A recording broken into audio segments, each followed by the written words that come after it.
How to remove old devices from your Google account. Hi guys, welcome to our channel. Let's begin. In this video, I will guide you on how you can remove old devices from your Google account. For this, open the Google app on your device.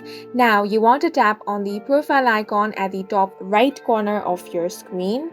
From here, you want to select Manage Your Account option. Now, you want to swipe and tap on the Security tab, then scroll down.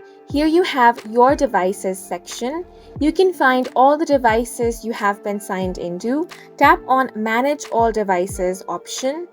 Here you will also find your old devices. Now, if you want to remove your old device, all you want to do is select that old device. Then tap on the Sign Out option. It says that this will remove access to your Google account from this device. Tap on the Sign Out option. Once you do that, you will successfully remove the old devices from your Google account. And that's it for this video. If you found it helpful, please make sure to hit the like button and subscribe for more videos like this.